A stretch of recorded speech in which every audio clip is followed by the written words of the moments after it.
40 years ago, back in the middle of the 1970s, radio-controlled aircraft had suddenly become almost affordable and almost reliable.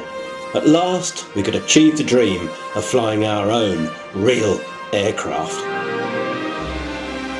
The LeeBees Model Aeroplane Club was formed at HMS Daedalus in Gosport around about 1946.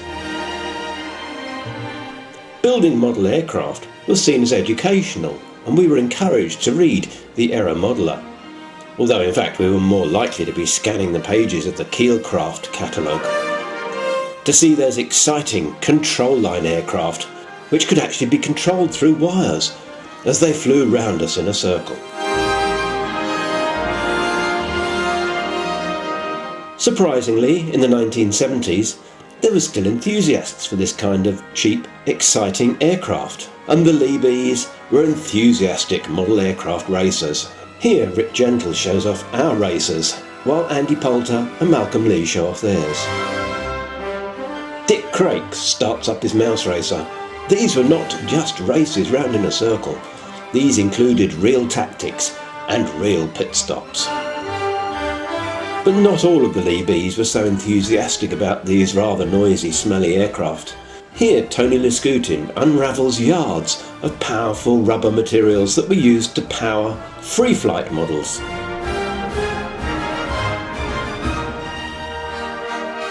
The LeeBees had a beginner's class, the Keelcraft Senator, and you know, I was taken in as well. I built my Keelcraft Senator. I even wound it up with a wheel brace, but somehow it didn't quite fly in the way that the experts models flew. But experts like Eric Thomas had tweaked their aircraft with modified propellers and changed aerofoil sections. These aircraft were something special. The rubber motors were wound up with 1,200 turns.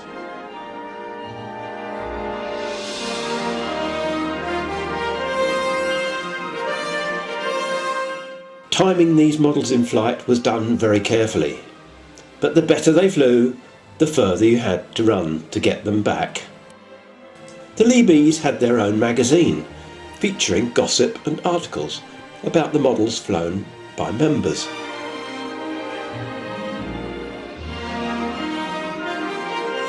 Plans would be included of members' models. This one was my all-star biplane, powered by a 2.5cc glow motor.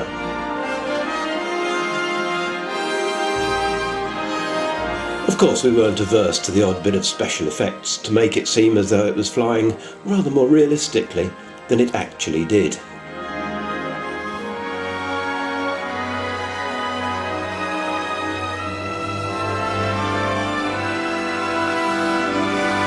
But the LeeBees could count some prominent personalities among its membership. Eric Coates was for many years the scale modelling correspondent of the Aero Modeller. His famous de Havilland 4 free flight model even won a world championship.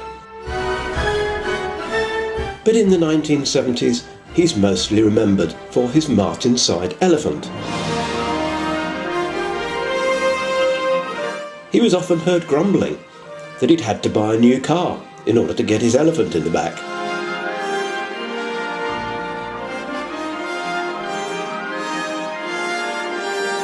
This perfectly produced model aircraft featured regularly in scale competitions. Here, LeeBees member Martin Rudgley judges the scale competition at Odiham.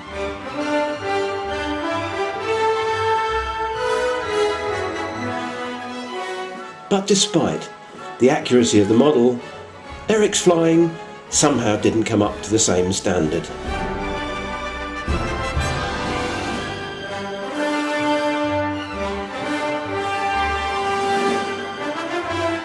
But I too have managed to get some of my model designs published. This was my Cosmic Wind.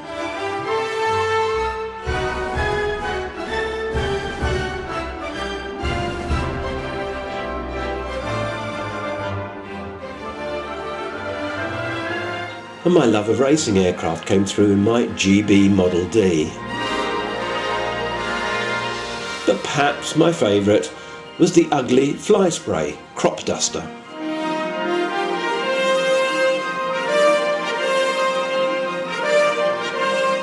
But it was at members' model evenings that we got to compare our projects. Brian Cracknell showed us his Captain Sensible, while Dennis Underwood showed us another vintage design. Tony Butterworth showed us his nobler control line stunt aircraft, and Bill Besant his stiletto control line stunter. But there was one class that cut across everyone's enthusiasm. That was indoor flying. These tiny 13-inch wingspan peanut model aircraft were built by almost everybody.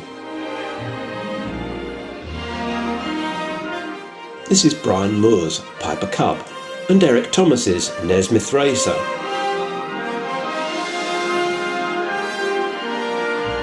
Glider flying too was an enthusiasm in the summer.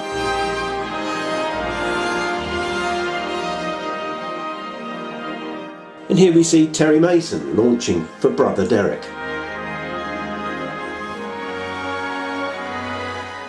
Pylon racing was always controversial.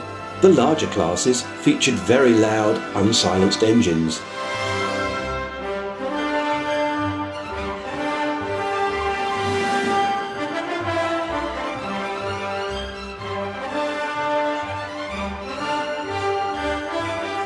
But as always, it was the stunters that attracted the attention. This was a chance for radio-controlled pilots to show off their expertise. Ken Day was prominent among the radio-controlled flyers, seen here spinning his aerobatic aircraft in front of the judges, and then going for a rather rough spot landing.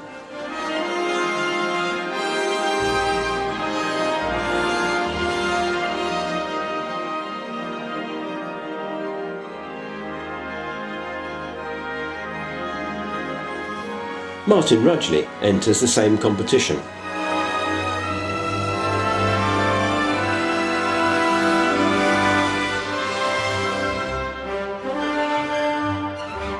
But one prominent member was Harry Veer.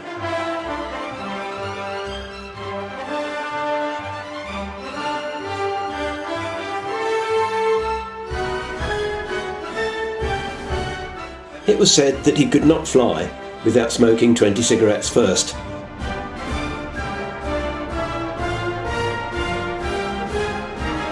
In the last 40 years, things have moved on. Radio control is cheaper. There are ready-made aircraft to be bought off the shelf. But it's all just the same fun.